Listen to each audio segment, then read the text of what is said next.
no es mi padre. Gritó la hija de 8 años, sorprendiendo al juez, pero cuando se reveló la verdad, todos quedaron paralizados. El sol ardiente se filtraba por la gran ventana de la sala de estar en la casa de los Fernández, bañando en una luz cálida a la familia sentada alrededor de la mesa del comedor. Miguel, un hombre alto con ojos amables y una leve sonrisa, pasó un plato de huevos revueltos a su esposa, Carmen. Ella era tranquila, sus manos colocaban hábilmente la comida para su hija de 8 años, Clara, quien estaba sentada en la cabecera de la mesa, moviendo las piernas bajo la silla. «Papá, ¿podemos hacer tortitas con trocitos de chocolate el próximo domingo?», preguntó Clara emocionada, mirando a Miguel con grandes ojos llenos de esperanza. Miguel sonrió y le revolvió el cabello. «Por supuesto, mi pequeña Flor», dijo. «Las tortitas de los domingos son una tradición sagrada». Clara resplandeció y sacó de debajo de la silla un dibujo hecho con lápices de colores.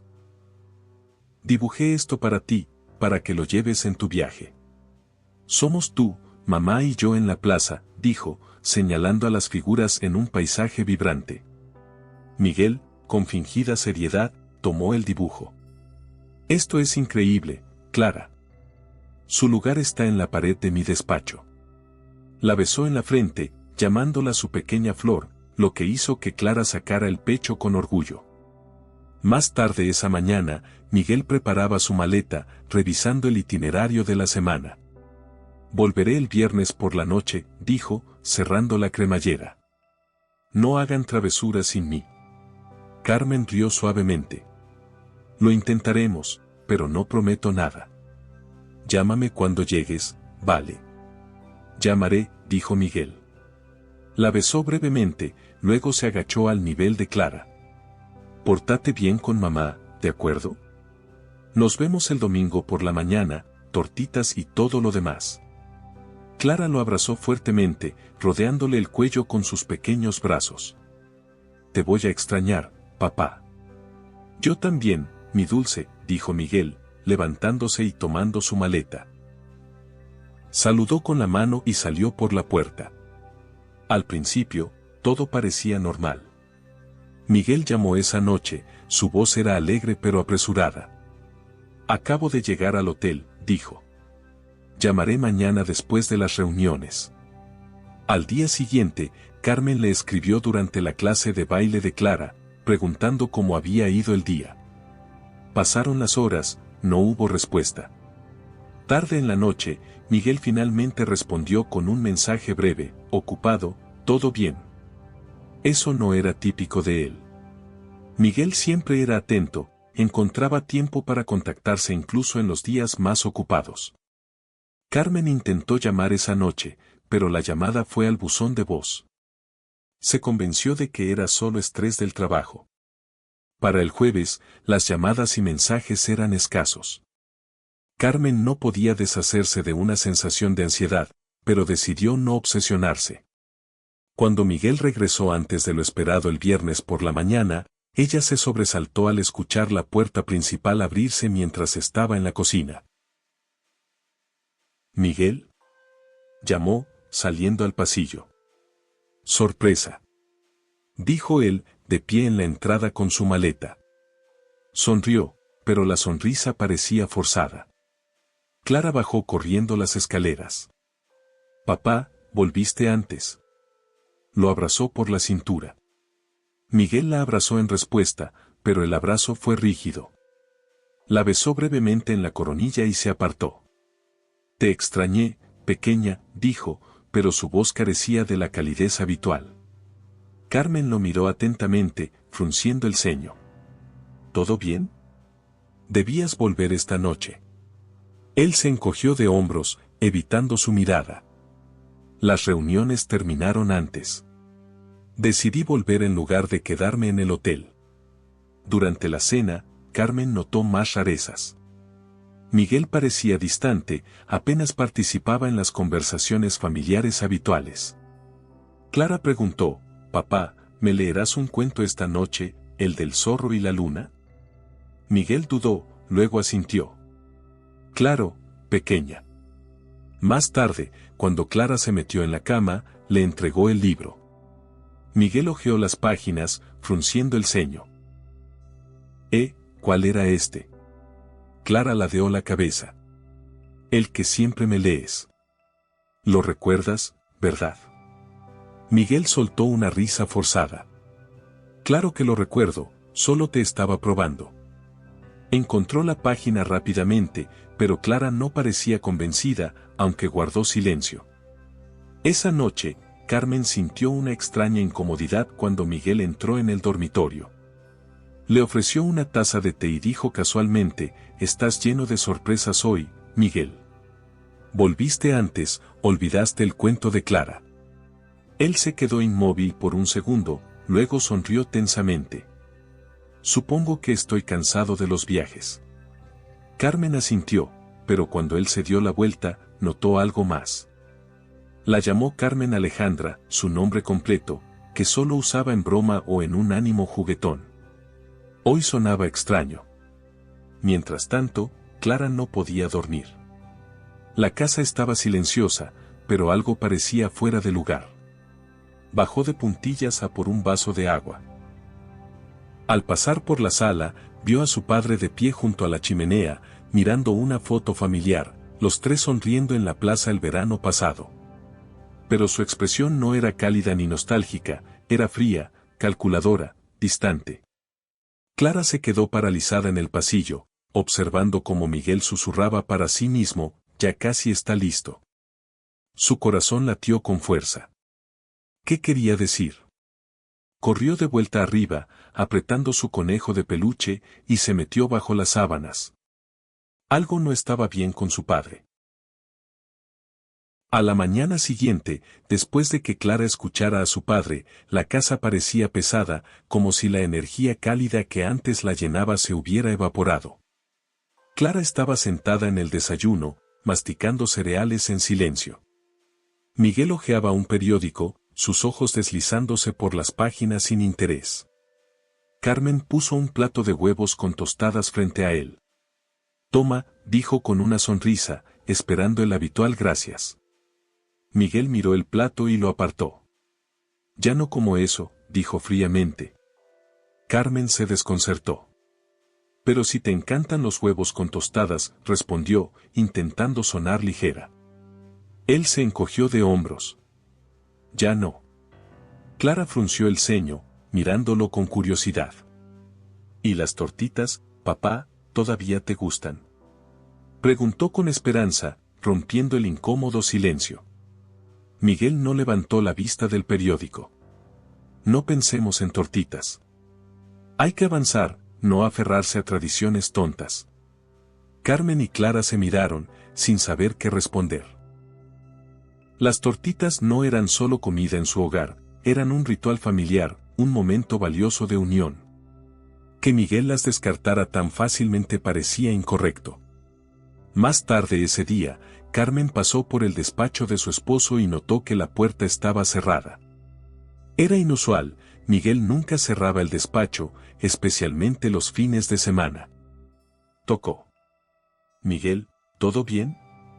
Tras una pausa, su voz apagada respondió: «Ocupado, saldré pronto». Carmen dudó, su mano se detuvo en el pomo. Lo escuchó hablar por teléfono, su voz baja y seria. «No, aún es pronto. Necesito más tiempo. Pronto lo arreglaré. Esperen». Su corazón se detuvo, y se alejó. ¿De qué hablaba? Clara sentía intensamente los cambios. Extrañaba los pequeños pero significativos momentos con su padre, los apodos, los cuentos antes de dormir, los abrazos que la hacían sentir segura. Una noche, mientras Miguel estaba en la encimera de la cocina revisando papeles, Clara se acercó con cautela. «Papá, ¿por qué ya no me llamas tu pequeña flor?».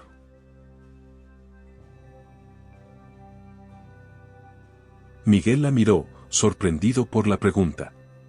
«¿Qué?», preguntó, como si el apodo le fuera desconocido. «Siempre me llamabas así», dijo Clara, su voz temblaba. Él forzó una sonrisa. «Ya no eres una pequeña, Clara. Estás creciendo». Ella asintió lentamente, sin saber qué responder. No sentía que estuviera creciendo, sentía que se hacía más pequeña. El domingo por la mañana, Carmen se despertó temprano, decidida a sorprender a Clara y a su esposo con un desayuno tradicional de tortitas. Ya imaginaba la emoción de Clara al ver las tortitas con trocitos de chocolate y sirope. Cuando la mesa estuvo lista, Clara bajó, su rostro se iluminó al ver la pila de tortitas. «Mamá, hiciste tortitas». Carmen sonrió y la besó en la frente. «Claro. Ve a despertar a papá, comeremos juntos». Clara corrió arriba y regresó minutos después, cabizbaja. «Papá dijo que no quiere». Carmen sintió que su alegría se desvanecía. ¿Eso dijo? Clara asintió. Comieron en silencio, y las tortitas ya no parecían tan deliciosas. Días después, Carmen notó algo extraño. Mientras clasificaba la ropa, sacó la chaqueta de Miguel de la cesta y sintió algo en el bolsillo. Era un recibo.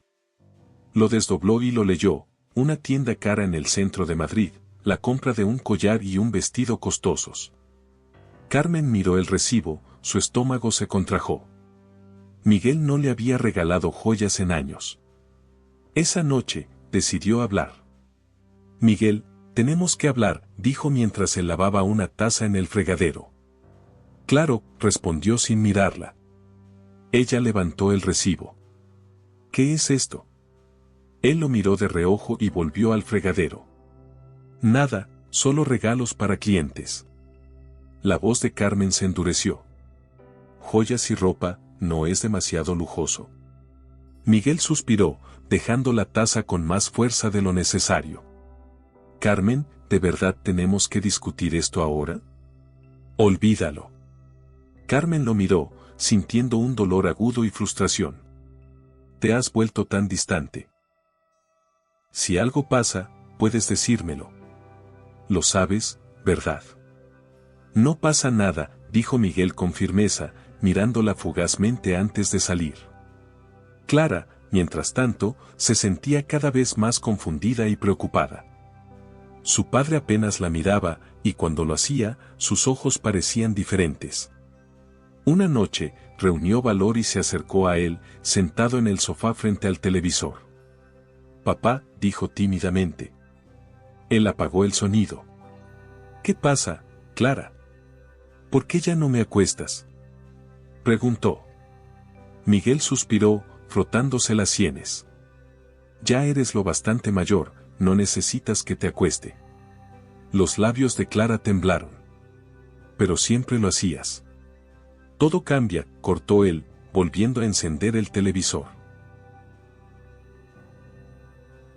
Una noche, mientras Miguel estaba en su despacho, Carmen escuchó otra conversación telefónica. Su voz era baja pero insistente. «No, escuchen, todo está bajo control. Necesitamos un poco más de tiempo, y lo arreglaré». El corazón de Carmen latió con fuerza. Se acercó a la puerta. «Sí, sí», continuó Miguel. «En cuanto todo esté formalizado, el dinero será nuestro. Solo esperen». Esa noche, Carmen yacía en la cama junto a su esposo, sus pensamientos giraban. El hombre a su lado parecía un extraño. Extendió la mano hacia la suya, buscando un rastro de su antigua cercanía, pero Miguel retiró la mano, su cuerpo se tensó. «No está funcionando», murmuró, dándose la vuelta hacia la pared. Carmen miró al techo, las lágrimas se acumulaban en sus ojos. Algo estaba profundamente, terriblemente mal. ¿Por qué Miguel parecía tan diferente desde que regresó del viaje? ¿Estaba ocultando algo? ¿Tal vez tenía una aventura? Comparte tus pensamientos en los comentarios y qué quiso decir con «en cuanto todo esté formalizado». Da like si te intriga y sigue escuchando para descubrirlo. Los días se arrastraban con una tensión inquietante en la casa de los Fernández. El comportamiento de Miguel pasó de distante a abiertamente extraño. Llegaba tarde a casa sin explicaciones, apenas hablaba con Carmen o Clara, y actuaba con una indiferencia que no encajaba. El hombre cálido y amoroso que conocían se había convertido en una sombra de sí mismo. Una noche, Carmen estaba sentada en la mesa del comedor, hojeando un calendario, intentando planear una cena familiar para recuperar la conexión. Clara entró en la habitación, su rostro pálido. «Mamá», dijo en voz baja, apretando su conejo de peluche. «Papá no es como antes. Ya no está alegre. Parece otra persona». Carmen dejó el bolígrafo y atrajo a Clara a su regazo. «¿Qué quieres decir, cariño?» Clara dudó, su voz temblaba. «No me llama su pequeña flor. Ni siquiera me acuesta. Es como si no fuera papá». Carmen la abrazó con fuerza, sintiendo un escalofrío recorrerle la espalda. «Todo estará bien, mi amor», dijo, intentando sonar segura. «Papá solo está preocupado por algo. Lo resolveré». Clara se acurrucó en su hombro, su pequeño cuerpo temblaba. «No quiero esto. Quiero que papá vuelva a ser como antes».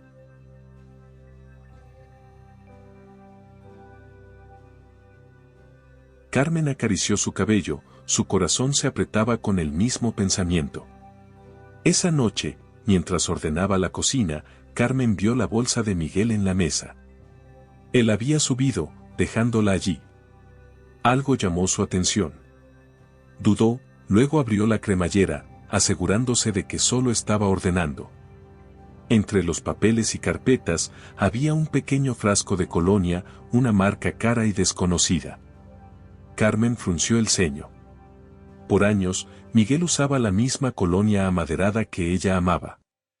Esta era fuerte, almizclada, completamente diferente.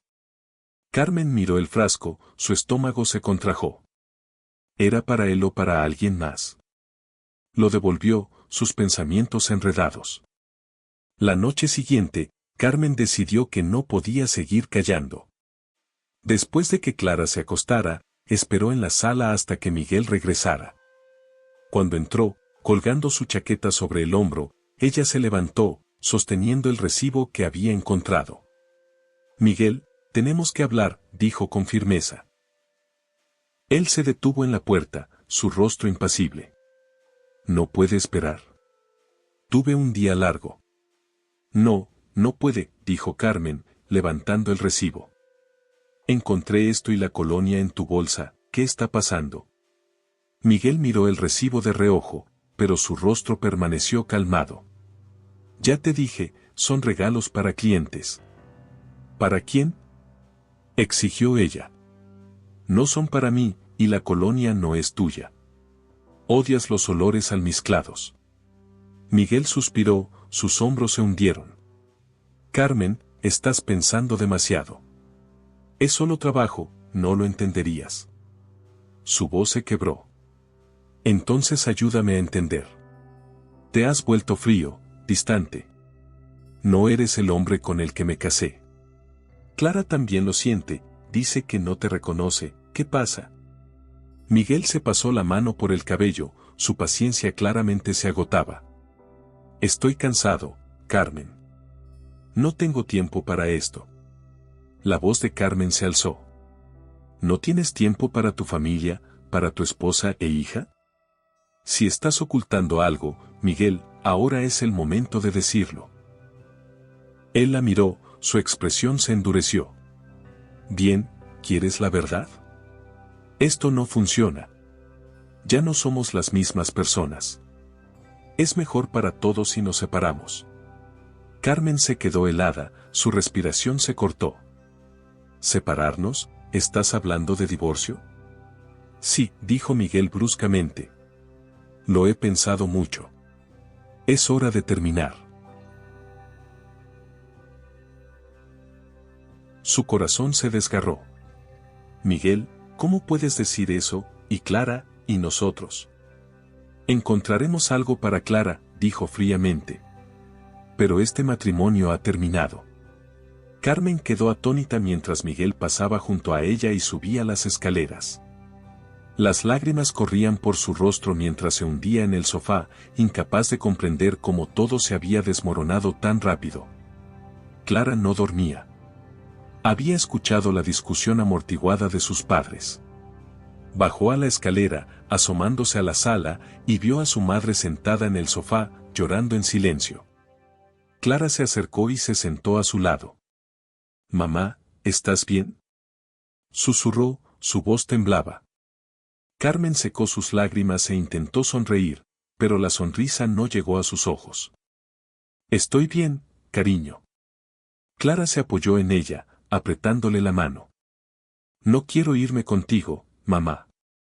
Por favor, no dejes que papá me lleve». Carmen la abrazó con fuerza, su corazón se rompía de nuevo. «No lo dejaré, cariño. Lo prometo». La casa parecía más fría que nunca. Al día siguiente, Miguel evitaba a Carmen y Clara, encerrándose en su despacho o saliendo de casa por horas. Carmen intentaba mantener la normalidad por Clara, pero la tensión era palpable.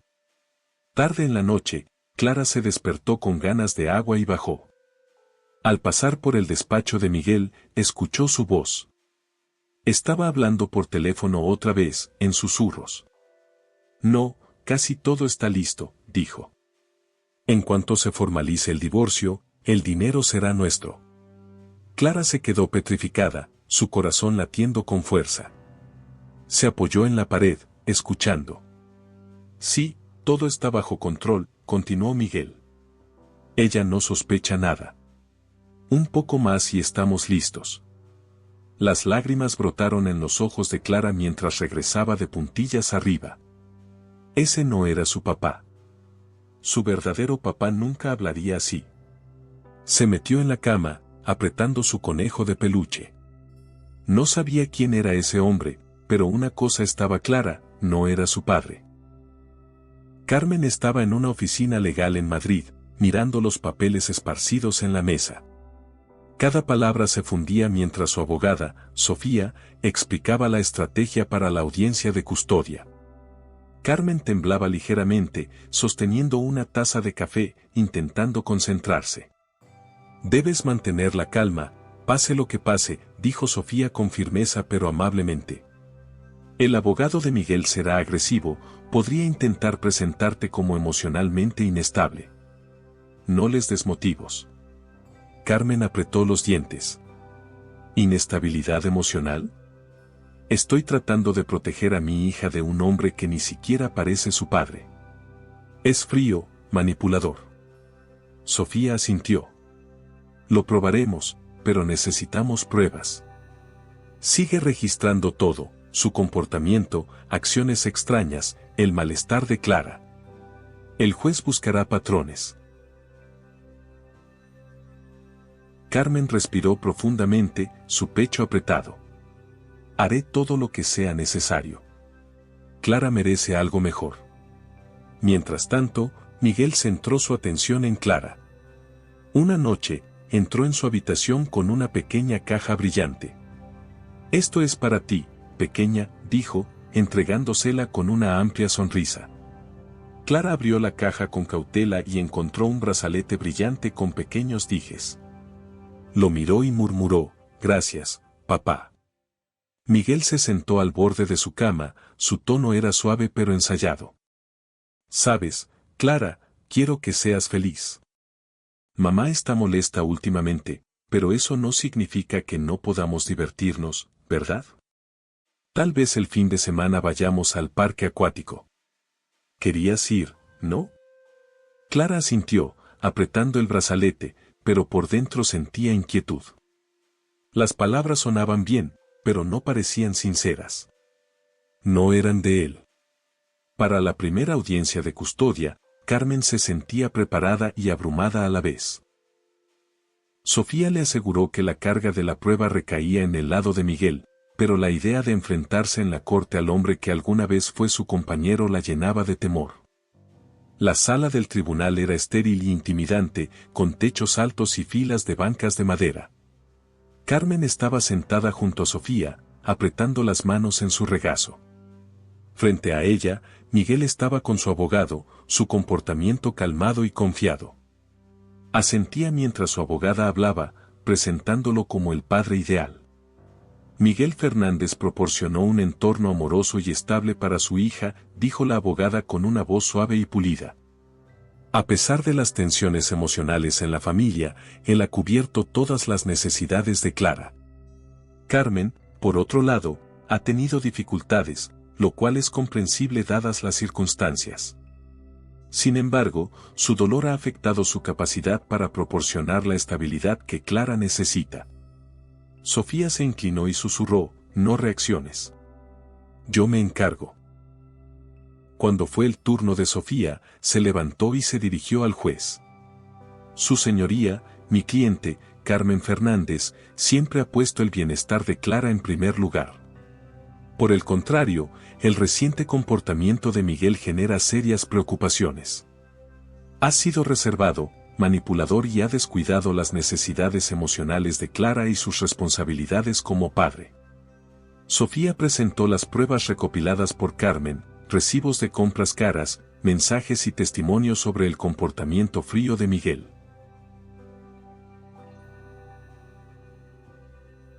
Durante un receso, Carmen y Clara se sentaron en el pasillo del tribunal.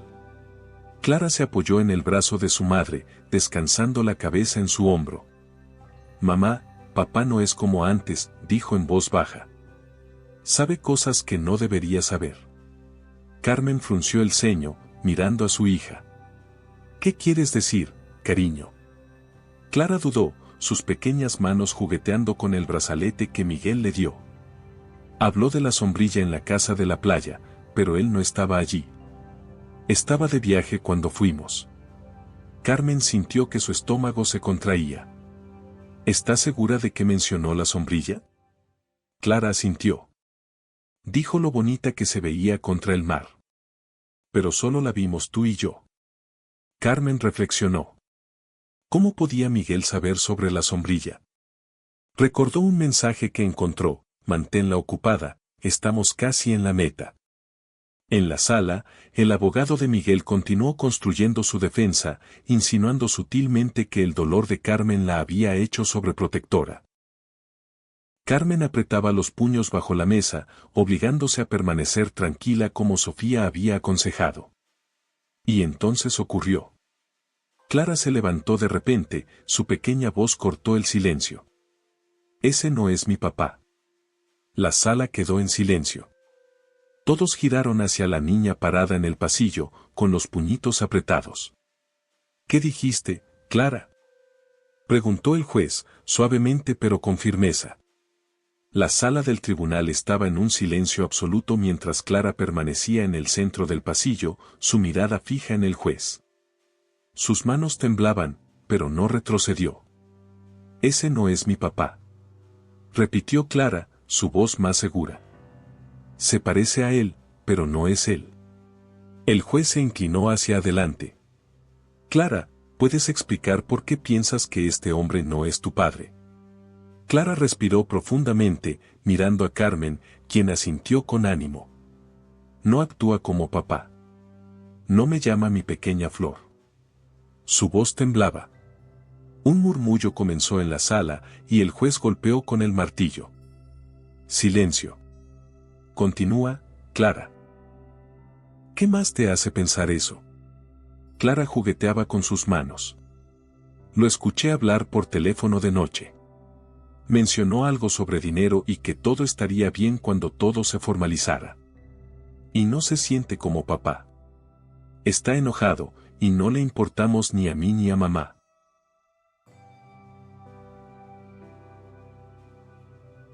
El juez miró a Miguel, quien se tensó, su mandíbula apretada, los puños cerrados.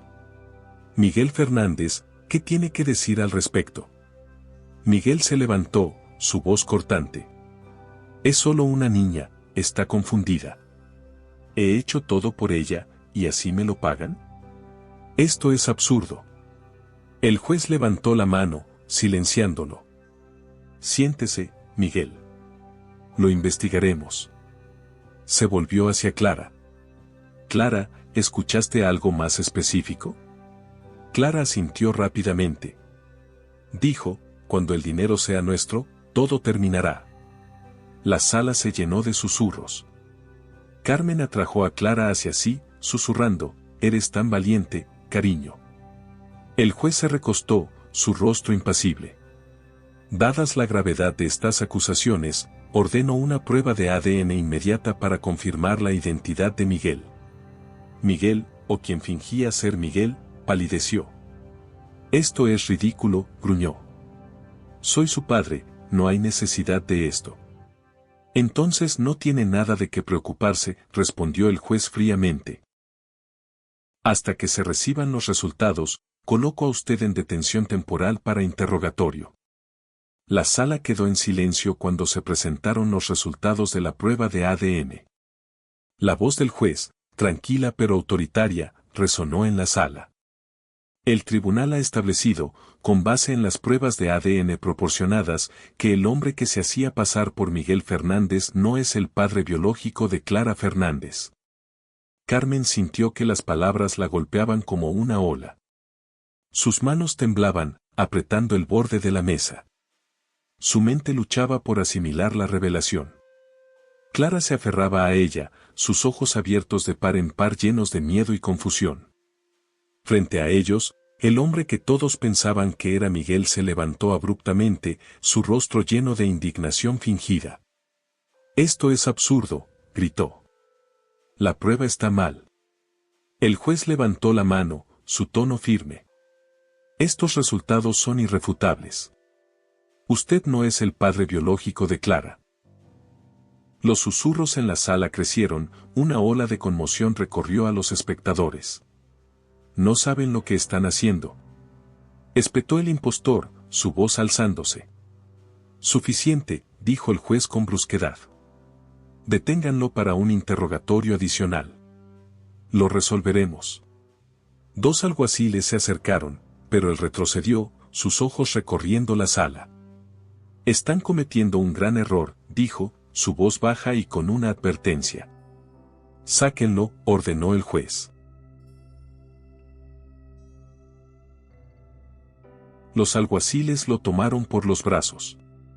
No se resistió, pero su mirada se detuvo en Carmen mientras lo sacaban.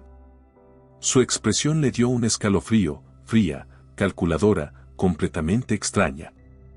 La sala de interrogatorios era estéril, iluminada intensamente, la atmósfera cargada de verdades no dichas. El hombre estaba sentado, encorvado en la silla, su rostro una máscara impenetrable.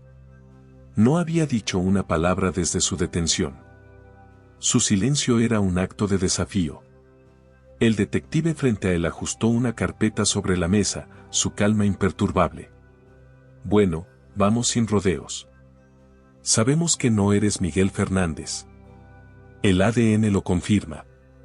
Dinos tu nombre». El hombre sonrió lentamente, pero permaneció en silencio. «No te estás ayudando», insistió el detective. «Ya estamos rastreando cada detalle de tus movimientos. Es solo cuestión de tiempo antes de que lo descubramos todo. Facilítate las cosas». El hombre finalmente se inclinó hacia adelante, su voz baja y áspera. «¿Quieres mi nombre? Bien. Soy Víctor Morales». El detective alzó una ceja, su bolígrafo se detuvo sobre el cuaderno. «Morales, ¿cómo estás relacionado con Miguel?». La sonrisa de Víctor se ensanchó, un destello de amargura en sus ojos. «Somos gemelos». No lo esperaban, ¿verdad? En la sala de observación, Carmen jadeó. «¿Gemelos?», susurró, su mente trabajando frenéticamente. Apretó el borde de la mesa mientras el oficial a su lado tomaba notas. Clara, sentada junto a ella, la miró. «Mamá, ¿qué quiere decir? Papá tiene un gemelo». Carmen negó con la cabeza, su voz temblaba. «No lo sabía, cariño. No lo sabía». En la sala de interrogatorios, el detective mantuvo un tono tranquilo pero firme. «Continúa, ¿por qué te hacías pasar por tu hermano? ¿Cuál era tu objetivo?». Víctor se recostó, cruzando los brazos. «Objetivo. Creo que es obvio. Miguel lo tenía todo, una vida perfecta, una familia perfecta, una casa perfecta. Y yo, nada. El detective entrecerró los ojos. Nada, ¿dices que Miguel te quitó algo? El tono de Víctor se volvió venenoso. No solo lo tomó. Tomó todo. Cuando nuestros padres se divorciaron, Miguel se quedó con mamá, y yo con papá, un borracho que me maltrataba. Luché por sobrevivir mientras Miguel vivía en un cuento de hadas. El detective mantuvo una expresión impasible, dejando que Víctor hablara. Años viendo cómo vivía la vida que debería haber sido mía. Sobreviví con trabajo sin salida mientras Miguel escalaba en su carrera y jugaba a la familia perfecta. Luché por migajas mientras él compraba casas de playa y ahorraba para la educación de una hija que ni siquiera lo apreciaba. Carmen, en la sala de observación, sintió que el enojo ardía en su pecho. ¿Cómo se atreve?, murmuró, las lágrimas quemaban sus ojos, pero no las dejó caer. Clara la abrazó con fuerza. Mamá, ¿dónde está papá?, susurró, su voz llena de miedo. Lo encontraremos, dijo Carmen con firmeza, su voz temblaba pero decidida. Lo encontraremos. El detective se inclinó hacia adelante, su voz más cortante. ¿Dónde está Miguel ahora? ¿Qué le hiciste? La sonrisa de Víctor vaciló, pero rápidamente recuperó la compostura. Está bien, por ahora. ¿Por ahora?, repitió el detective, su tono tenso. ¿Qué significa eso? ¿Dónde está? La sonrisa de Víctor volvió, pero un destello de miedo cruzó sus ojos. Lo descubrirán, dijo enigmáticamente. Tienen sus pruebas de ADN y sus brillantes investigadores. Son tan listos, ¿verdad? Vayan a buscarlo. La mandíbula del detective se tensó, pero no mostró irritación. Se levantó, recogiendo la carpeta. Llévenlo de vuelta a la celda. Hablaremos pronto. Cuando sacaban a Víctor, se giró y lanzó una mirada larga y escalofriante al cristal de la sala de observación. Carmen se estremeció, sintiéndose como presa bajo la mirada de un intruso. Clara tiró de su manga. Mamá, ¿podemos encontrar a papá? Carmen se arrodilló y la abrazó con fuerza. La policía lo encontrará, cariño, y lo traerá a casa.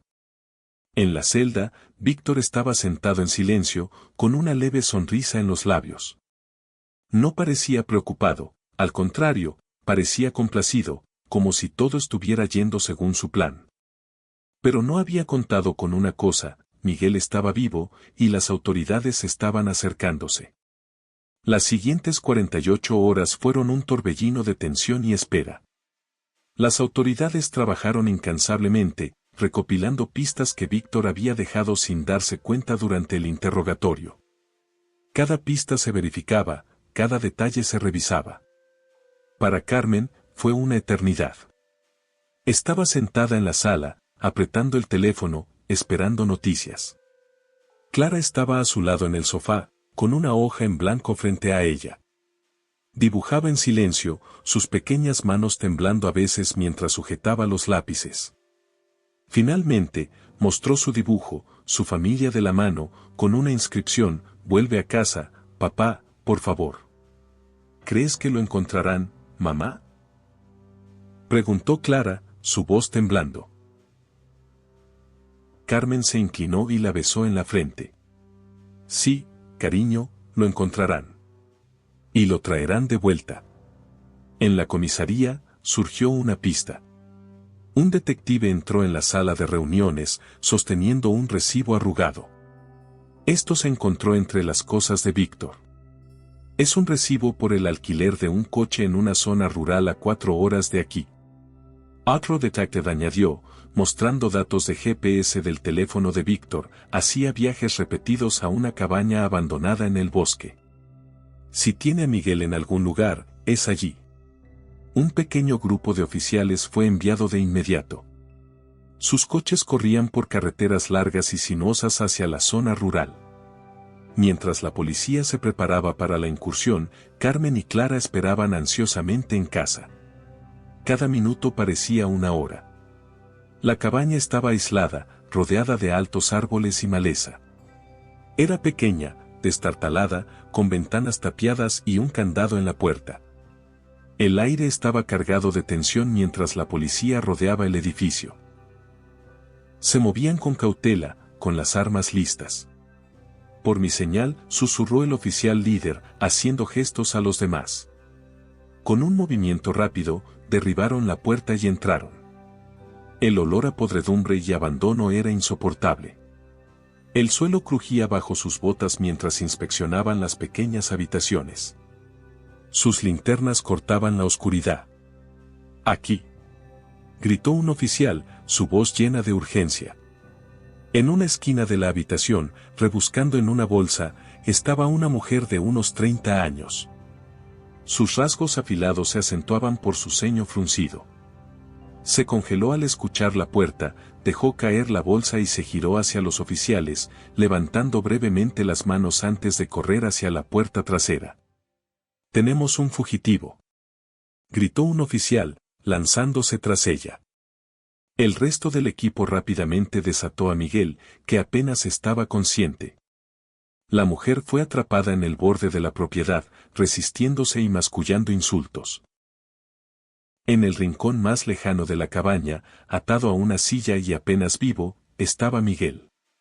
Su ropa estaba hecha jirones, su rostro demacrado, su cuerpo debilitado por semanas de hambre. Sus muñecas y tobillos estaban rojos y desgastados por las cuerdas. ¿Miguel Fernández?, preguntó un oficial, arrodillándose a su lado. Los ojos de Miguel parpadearon, sus labios estaban secos y agrietados. «¡Ayuda!», croó. Los oficiales lo desataron rápidamente, examinándolo con cuidado.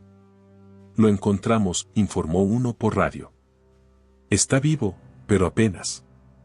Cuando llevaron a Miguel en una camilla, el aire fresco tocó su rostro y él emitió un suspiro débil y doloroso.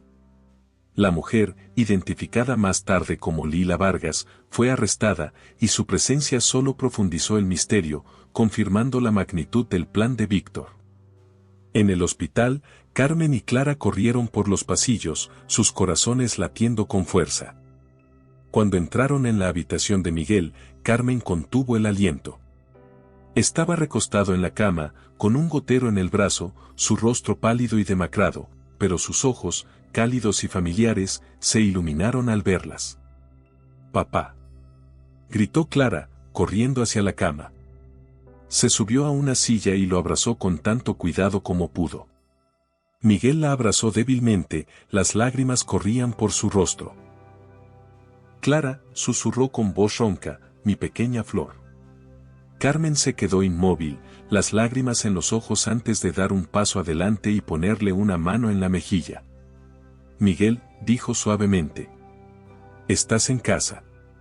Miguel la miró, su mirada llena de alivio y culpa.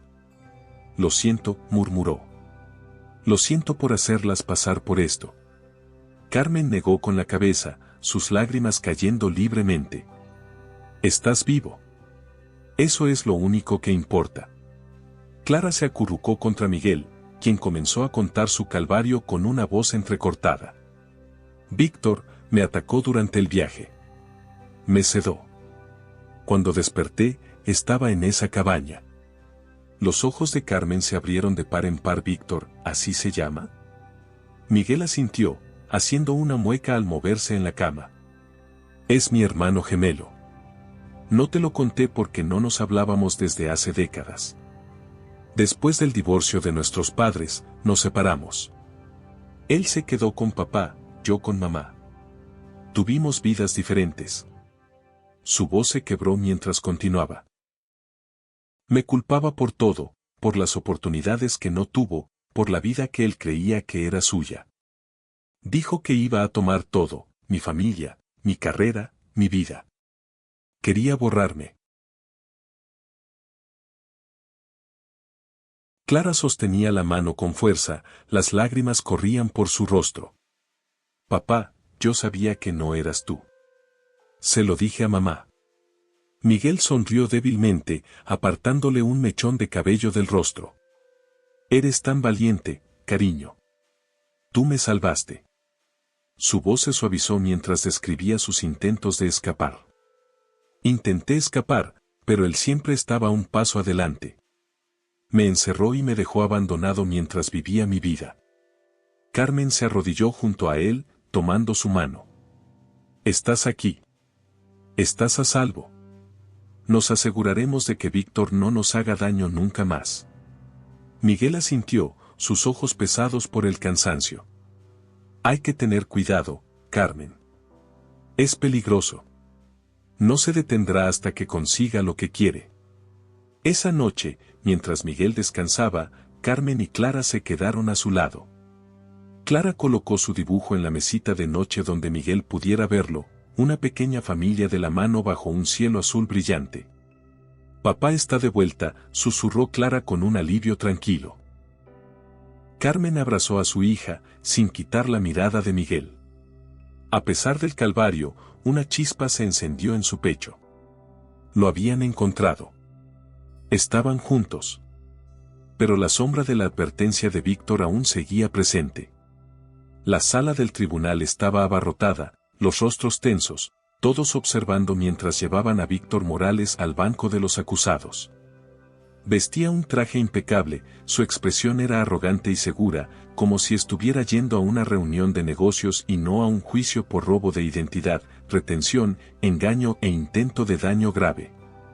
El aire estaba cargado de expectativa, cada susurro silenciado por el golpe del martillo del juez. La abogada de Víctor, una mujer pulida conocida por defender a clientes dudosos, estaba a su lado. Su calma contrastaba con la tensión del lado de la acusación. Frente a ellos, Miguel estaba sentado entre Carmen y Clara. Su cuerpo, alguna vez robusto, aún llevaba las marcas del cautiverio. Carmen le apretaba la mano con fuerza, mientras Clara sostenía su dibujo, el que había hecho mientras esperaba el regreso de su padre. El juicio comenzó con los alegatos iniciales. La abogada de Víctor habló primero, su voz suave y calculada. Damas y caballeros del jurado, hoy examinamos las acciones de un hombre que, sí, cometió errores graves, pero debemos considerar su contexto. Víctor Morales creció en circunstancias que nadie desearía, pobreza, maltrato, abandono. Carmen apretó más la mano de Miguel. La historia ya estaba siendo manipulada para presentar a Víctor como víctima, no como criminal. La acusación respondió rápidamente. Este caso no es sobre la desesperación. Es sobre la codicia, la manipulación y un plan calculado en frío para desmoronar la vida de un hombre y robar todo lo que tenía. Los testimonios comenzaron con Miguel. La sala quedó en silencio mientras tomaba el estrado. Estaba pálido pero decidido, sus manos temblaban ligeramente al ajustar el micrófono. Miguel, comenzó el fiscal, cuéntanos sobre los eventos que llevaron a tu retención. Miguel asintió, su voz ronca pero firme. Víctor me atacó en mi habitación de hotel durante un viaje. Me sedó y me llevó a una cabaña aislada. Desperté atado a una silla, sin saber dónde estaba. Clara sostenía con fuerza la mano de su madre, mientras él describía cómo Víctor planeaba tomar su vida. Dijo que no merecía nada, ni hogar, ni carrera, ni familia. Me culpaba por todo lo que salió mal en su vida. Miguel hizo una pausa, su voz quebrándose. Intenté escapar, pero él me superaba. Me dejó en esa cabaña abandonado mientras vivía mi vida. El fiscal le dio un momento antes de preguntar, ¿por qué no le contaste a tu esposa sobre Víctor antes? Los ojos de Miguel se llenaron de arrepentimiento. Miró a Carmen. No pensé que regresaría. No nos hablábamos desde hacía años, y creía que se había ido para siempre.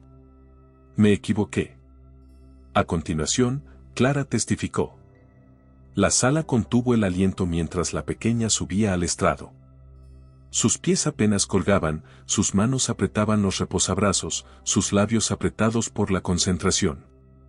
Clara, dijo el fiscal suavemente, cuéntanos por qué te diste cuenta de que el hombre que se hacía pasar por tu padre no lo era.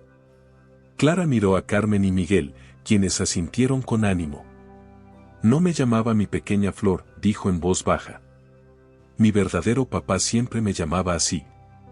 Y no cantaba la canción para dormir. Me llamaba solo niña. El fiscal asintió. ¿Qué más notaste? Su voz se fortaleció. Lo escuché hablar por teléfono de noche. Mencionó algo sobre dinero y formalizar algo, y dijo que todo sería suyo. Entonces supe. ¿Tenías miedo?, preguntó el fiscal. Clara asintió rápidamente. Mucho miedo. Pero se lo dije a mamá porque sabía que ella ayudaría. Carmen secó una lágrima cuando Clara bajó del estrado. Sus pequeños hombros se relajaron al volver con sus padres. Cuando Carmen tomó el estrado, estaba firme y compuesta, pero sus ojos traicionaban el dolor. Intentó convencer a Clara de que no me gustaban los cambios, dijo con claridad. Dijo que estaba molesta porque no quería que nada cambiara. Pero sabía que algo no estaba bien. No era el hombre con el que me casé. Era frío, distante, calculador. El fiscal la guió por la cronología, destacando los momentos clave que revelaron las intenciones de Víctor: recibos de compras caras, el despacho cerrado, documentos falsos para liquidar sus activos. No solo intentaba tomar el lugar de Miguel, concluyó ella. Intentaba borrar su vida. Luego llamaron a Lila Vargas, la cómplice de Víctor. La sala quedó en silencio cuando la ingresaron. Su expresión era fría pero compuesta.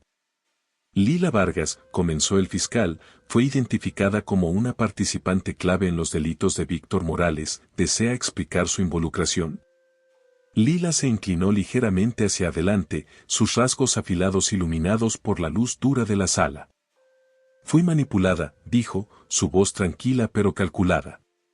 Víctor dijo que era por justicia, por recuperar lo que le pertenecía. No sabía hasta dónde llegaría. El fiscal alzó una ceja. Manipulada, no sabía que estaba participando en robo de identidad, engaño y retención. Su mirada se desvió hacia Víctor, quien permanecía inmóvil, su rostro impasible. Seguía instrucciones, respondió ella. Dijo que era temporal, que nadie saldría herido. El fiscal no perdió tiempo en presentar pruebas que contradecían sus palabras. Correos y mensajes entre Víctor y Lila se proyectaron en las pantallas de la sala. En un correo, ella decía: una vez que los activos estén transferidos, desapareceremos para siempre. Sin cabos sueltos. La reacción del jurado fue instantánea. Un murmullo de conmoción recorrió la sala. El fiscal continuó, reproduciendo un mensaje de voz de Lila. Su voz fría y desapasionada llenó la sala. No lo arruines, Víctor. Hemos llegado muy lejos. Todo depende de que finalices el divorcio. La máscara de Lila se rompió. Sus labios temblaron mientras miraba a Víctor, pero él no la miró. Su mirada estaba fija en Miguel, su mandíbula apretada por un enojo apenas contenido. El fiscal prosiguió: Lila, usted personalmente visitó la cabaña donde se retenía a Miguel Fernández, ¿correcto? Lila asintió a regañadientes. Sí, pero no lo toqué. Miguel, sentado junto a Carmen y Clara, se tensó ante sus palabras. El fiscal no cedió. Entonces, llevar comida a alguien que sabía que estaba atado y desnutrido no cuenta como participación. Usted fue una cómplice activa, Lila. No solo seguía órdenes, apoyaba a Víctor en cada paso. Los labios de Lila se apretaron. Se quedó en silencio, bajando la mirada a sus rodillas. La defensa de Víctor fue persuasiva, destacando su infancia traumática y presentando sus acciones como el resultado de años de dolor y resentimiento. Víctor Morales no intentaba dañar, afirmó la abogada. Era un hombre consumido por su sufrimiento, buscando la vida que creía suya. El jurado vaciló. Las palabras de la abogada estaban diseñadas para generar empatía. Incluso Víctor parecía arrepentido, su usual sonrisa arrogante reemplazada por una expresión cuidadosamente calibrada de remordimiento. Pero la acusación tenía un as bajo la manga. Su señoría, dijo el fiscal, levantándose con un pequeño dispositivo de grabación, tenemos pruebas adicionales. El juez asintió. Proceda. El fiscal reprodujo la grabación. La voz de Víctor llenó la sala, fría y despiadada. Una vez que desaparezcan, todo será mío. Las palabras quedaron suspendidas en el aire como una daga. Las expresiones del jurado cambiaron instantáneamente. Cualquier empatía se desvaneció. Carmen se cubrió la boca, su estómago se contrajo al escuchar la escalofriante confesión. Clara apretó la mano de Miguel, su pequeño cuerpo temblando. El fiscal detuvo la grabación. Esto se encontró entre las pertenencias de Víctor. No deja dudas sobre sus intenciones. No lo motivaba la desesperación, sino la codicia y la malicia. La confianza de Víctor finalmente se quebró. Su mandíbula se tensó, sus puños apretados, pero permaneció en silencio. Por primera vez, el peso de sus acciones parecía aplastarlo. El alegato final del fiscal hizo inevitable el veredicto. Víctor Morales lo apostó todo a robar la vida de su hermano, pero ahora la justicia lo alcanza. La sala del tribunal quedó en silencio, la tensión era palpable, haciendo cada respiro más pesado. Carmen sostenía firmemente la mano de Miguel.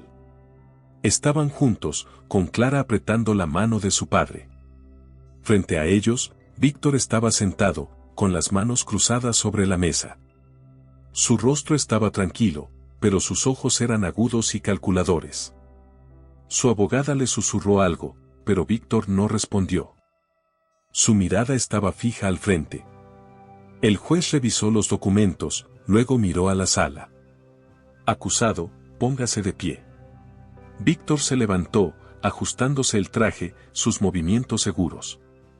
El tribunal ha dictado su veredicto, comenzó el juez con firmeza.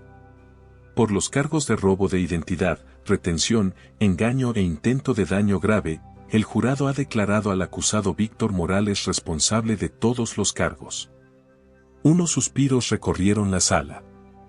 Carmen sintió su pecho apretarse, una mezcla de alivio y miedo la envolvió. Miguel exhaló temblorosamente, apretando más la mano de Carmen. El juez continuó, dada la gravedad de estos delitos, el acusado es sentenciado a condena prolongada sin posibilidad de libertad condicional. La reacción de Víctor fue inmediata y explosiva. Se giró hacia Miguel, su rostro contorsionado por el enojo. ¿Crees que ganaste?, rugió, su voz resonando en la sala. Siempre fuiste la causa del desmoronamiento de nuestra familia, no mereces nada de esto. Los alguaciles lo agarraron rápidamente por los brazos, pero él no se detuvo. Me lo quitaste todo, ¿crees que la detención lo arreglará? Nunca repararás lo que rompiste. Miguel quedó inmóvil, su rostro palideció, sus ojos se abrieron por el shock. Las palabras de Víctor lo golpearon como un puñetazo, sacando a la superficie recuerdos que había enterrado durante décadas, las peleas de sus padres, cómo dejaron a Víctor con su padre, la culpa que Miguel cargaba pero nunca expresó. La pequeña voz de Clara rompió la tensión. «Papá, ¿estás bien?». Miguel parpadeó, como saliendo de un trance. Se giró hacia Clara y asintió, aunque su expresión revelaba un caos interno. «Estoy bien, cariño», dijo en voz baja, aunque su voz no era convincente. Cuando se llevaban a Víctor, su enojo se calmó, reemplazada por una fría y amarga determinación. Miró por encima del hombro a Miguel, sus ojos oscuros y penetrantes. «Esto no ha terminado», dijo en voz baja, pero con una advertencia. Miguel se estremeció. Carmen sintió un escalofrío. Clara se acurrucó en el brazo de su padre, sus pequeñas manos apretando su manga. El juez dirigió su atención a Lila Vargas, sentada junto a Víctor. «Lila Vargas, póngase de pie», ordenó. Lila dudó, sus manos temblando ligeramente al levantarse. Su expresión era tensa. Por los cargos de complicidad en robo de identidad, engaño y retención, el jurado ha declarado a la acusada Lila Vargas responsable de todos los cargos. Un murmullo recorrió la sala. Los hombros de Lila se hundieron bajo el peso del veredicto. El juez continuó, su tono inflexible. Dadas las pruebas presentadas y la gravedad de su participación, el tribunal la sentencia a 7 años de detención. Lila miró a Víctor, buscando algún reconocimiento, pero él no la miró. Su mirada estaba fija en Miguel. Cuando los alguaciles se acercaron para llevársela, la compostura de Lila se quebró. No sabía que llegaría tan lejos, susurró. El juez no se inmutó. Sus acciones contribuyeron directamente a estos delitos, Lila. Invocar la ignorancia no la exime de responsabilidad. Cuando se la llevaban, Lila lanzó una última mirada a Carmen y Miguel. No había malicia en sus ojos, solo un arrepentimiento fugaz que desapareció rápidamente. Carmen apretó más la mano de Miguel, su corazón latía con fuerza mientras veía a Lila desaparecer tras las puertas de la sala. Cuando los alguaciles se llevaron a Víctor y Lila, la sala comenzó a vaciarse, pero las palabras de Víctor aún colgaban en el aire como una nube oscura. Afuera, los medios se agolpaban, las cámaras destellaban, los reporteros gritaban preguntas. Carmen protegió a Clara mientras se abrían paso hacia el coche. Miguel la seguía en silencio, el peso de todo lo ocurrido los aplastaba. En el coche, Clara rompió el silencio. Mamá, el tío Víctor nos hará daño otra vez. Carmen se giró en el asiento, su corazón dolía por el miedo en los ojos de su hija. No, cariño. Está en detención. No puede hacernos daño más. Clara asintió lentamente, pero no parecía del todo convencida. Miró a Miguel, quien miraba por la ventana, su expresión distante.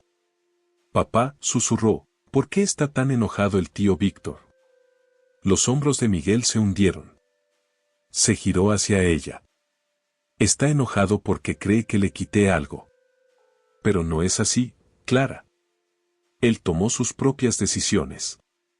Clara frunció el ceño, su pequeña frente arrugada. Pero es tu hermano, ¿verdad? Miguel dudó, su garganta se apretó. Sí, es mi hermano. Esa noche en casa, el peso del día cayó sobre la familia como una manta pesada. Miguel estaba sentado en la sala, mirando la foto familiar dibujada por Clara, los tres de la mano bajo un cielo azul brillante. Sus dedos temblaban trazando las líneas de sus trazos de lápiz. Carmen entró, trayendo 2 tazas de té. Puso una frente a Miguel y se sentó a su lado, su mano descansando suavemente en su rodilla. ¿Estás pensando en lo que dijo?, murmuró. Miguel asintió, su voz apenas un susurro. Tiene razón, Carmen. Debería haber hecho más por él. Debería haber estado allí. Tal vez si no lo hubiera dejado con papá. Carmen negó con firmeza. Miguel, no hagas eso. Víctor tomó sus propias decisiones. Lo que le pasó no es tu culpa. Miguel cerró los ojos, apoyándose en su mano. Pero siento que sí lo es. Era mi hermano, y lo dejé en esa pesadilla. Yo escapé, él no. Carmen apretó su mano con fuerza. No puedes cargar con esa culpa, Miguel. Eras un niño. No era tu responsabilidad arreglar lo que tus padres rompieron. El enojo de Víctor es sobre él, no sobre ti. Miguel se apoyó en ella. Solo siento que le fallé. Y ahora ha desmoronado tanto para nosotros. No le fallaste, dijo Carmen suavemente. Y a nosotros no nos fallaste. Estás aquí. Luchaste por volver con nosotras. Eso es lo que importa. Arriba, Clara estaba sentada en su cama, abrazando su conejo de peluche con fuerza. Su mente estaba llena de emociones contradictorias. Víctor había hecho cosas terribles, intentó quitarle a su padre, romper su familia. Pero aún era su tío, el hermano de su padre.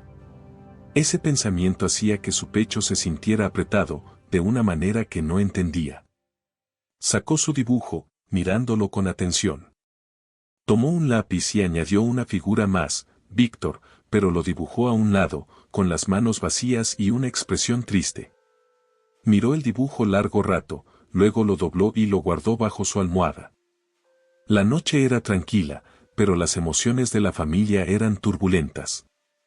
Miguel estaba sentado con Carmen, su culpa cediendo lentamente a una profunda resolución. Debemos asegurarnos de que nunca más nos haga daño, dijo con firmeza. Carmen asintió. Lo haremos juntos.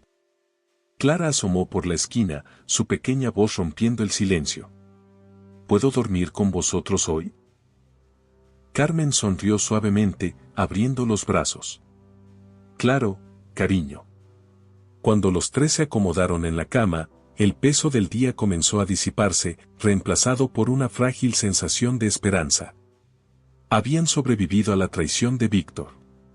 Y aunque el camino por delante sería largo, estaban juntos para enfrentarlo. Los días después de la sentencia de Víctor estuvieron marcados por una extraña mezcla de alivio y cansancio. La tormenta que había desgarrado su vida finalmente había pasado, pero las cicatrices permanecían. Miguel a veces se despertaba de noche sudando, los recuerdos de la cabaña y la voz fría de Víctor regresaban. Clara a menudo se metía en la cama con Carmen y Miguel, apretando su conejo de peluche, su pequeño cuerpo temblando por sueños que no podía describir. Pero la familia se aferraba unos a otros, decidida a sanar. Su rutina se restablecía lentamente. Miguel volvió al trabajo a tiempo parcial, dejando claro que la familia era su prioridad.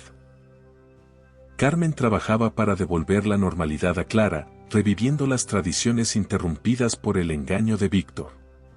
Los sábados por la mañana, la casa volvía a llenarse con el aroma de las tortitas.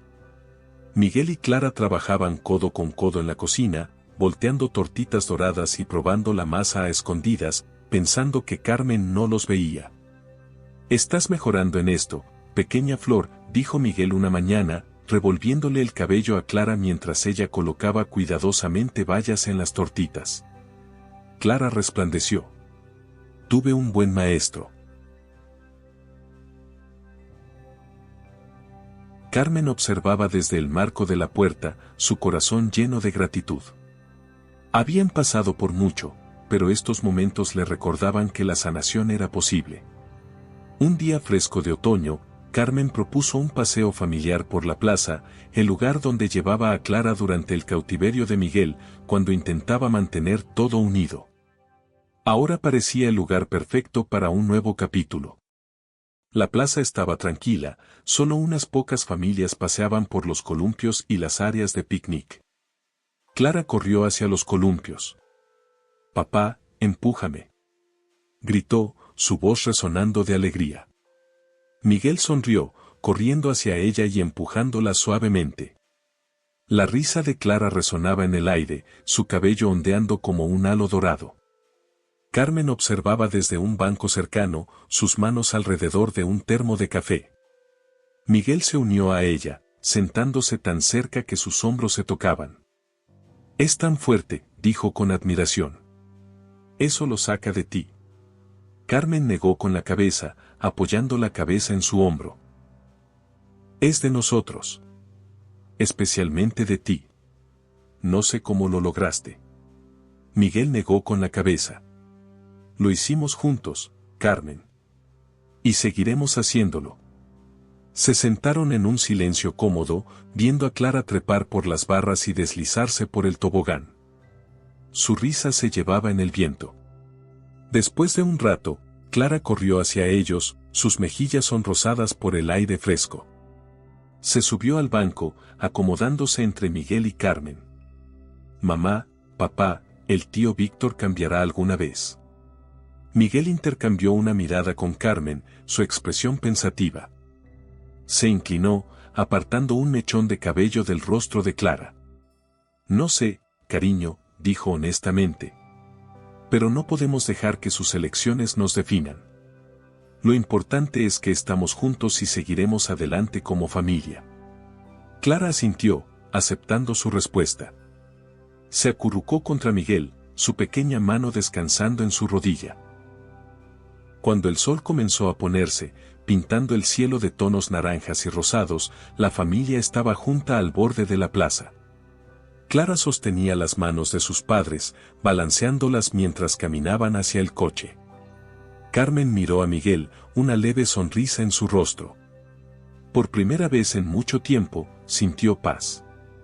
El camino por delante sería largo, pero lo recorrían juntos. Miguel miró a Clara, que tarareaba suavemente, luego a Carmen. Apretó su mano, su gratitud tácita pero profunda.